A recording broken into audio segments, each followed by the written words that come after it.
Most silent switch ever, huh? Well, let's see about that.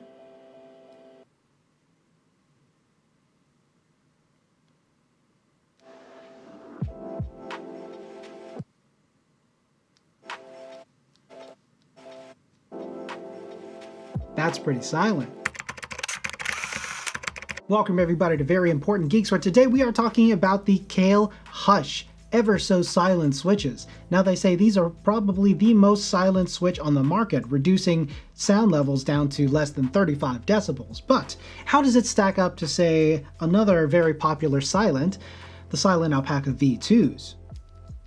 Now, as far as the specs goes, I'll put up the specs on the screen on how the Hush compares to the Silent Alpaca V2s. But a few details about the Hush switches themselves. They are hot swap compatible 3-pin mount design, and because it is a 3-pin configuration, it should be able to match to any PCB that you got, and compatible with Cherry MX style stems. And speaking of stem, the stem on the Kailh Hush switches is a little bit longer, so you get less of a travel at 3.6 millimeters. They're also surface mount LED compatible, and the slider is palm, and the stem is nylon. And for the housing material, we have a nylon base and a PC top cover. Now there's a lot going on inside this little switch. There's a lot of dust proofing and sound dampening, and because of all of that, this switch achieves an IP54 dust and water resistance rating. So feel free to go ahead and type in the rain or blog in the pool. Now let's break down both of the switches just to see how they compare. Now one of the first things you'll notice is that the stems are very different. For the Hush, you have the usual Kailh stem in a circle type switch, while on the Silent Alpaca you have the standard cherry style stem. And looking at the spring, you'll notice that the Silent Alpaca V2 springs are gold plated and have a wider diameter than the Kailh Hushes, which are stainless steel. Now one of the biggest differences will be in the bottom housing. The Silent Alpacas have the traditional plates and contacts and construction as cherry Gateron style ones, and for the Kailh Hushes,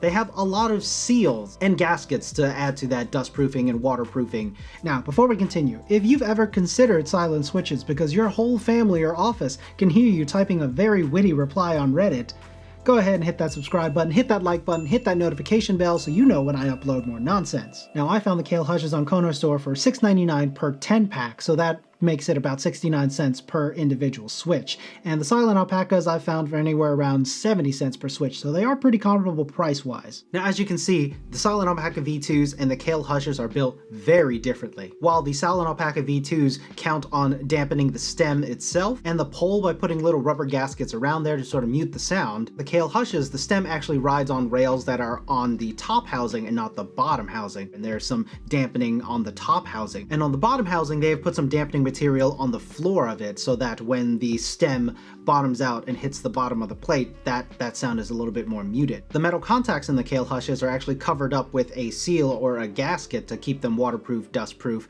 and provide a little bit of sound dampening. So the way that contact is made is that on the stem, there's a little nub that hits this green part that you can see right there, and that pushes the green part in, and that's what makes the contact. But subjectively, I'll let you decide for yourself based on the sound test. Now, to do a proper sound test and get them on an even playing field, my Silent Alpaca V2s are lubed and filmed, so I need to get the Kailh Hushes to the same state. The only problem is that when I tried to put the film on both my desk keys and my Durock films, neither one of them fit because the gasket or the little piece that they use to cover the plates or the contact points are larger than the films themselves, so I couldn't actually film these. So just a little disclaimer for the sound test that we're about to hear, the Kailh Hushes were not able to be filmed. So how did these perform in the real world? I'm gonna put them in my Tofu 65 here, and this is what it sounds like.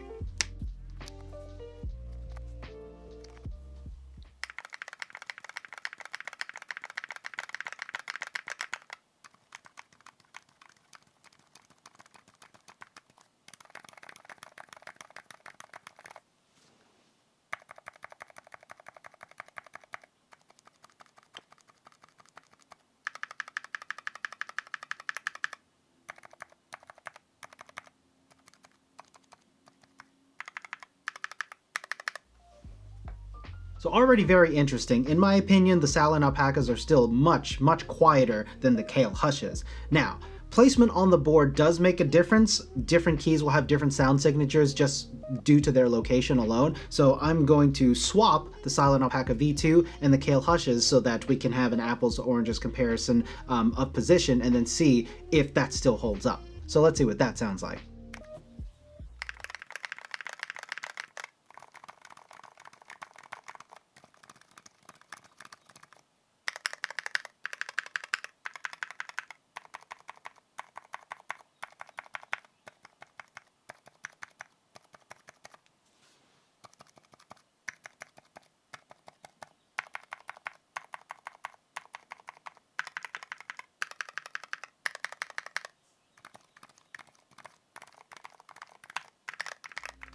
And even with their position swapped, I still think the Silent Alpaca V2s are much quieter than the Kailh Hushes. It is a little more silent than the V2s, but not nearly as much as the Silent Alpaca V2s. Now, some of that might be due to the fact that I was not able to put film in the Kailh Hushes the same way that I had in the Silent Alpaca V2s.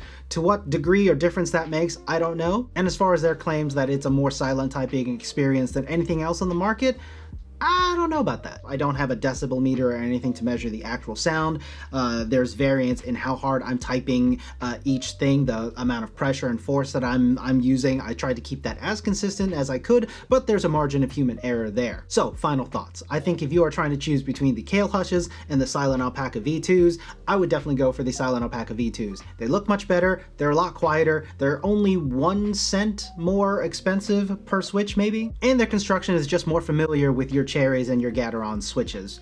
So if you're trying to mod them the same way that you mod previous switches, you'll probably already know what to do. The Kailh Hushes are built very differently, and there might be a little bit of a learning curve and experimentation if you're trying to mod those. And before we go, the last video that I did a little giveaway for an RK61 that I have. Everybody that submitted comments, I put you into a pool. It's about 34 of you, so thank you so much for commenting and entering that giveaway. I put it all in this random internet name spinner thingy, and we'll spin the wheel to see who won. So let's go ahead and do that now.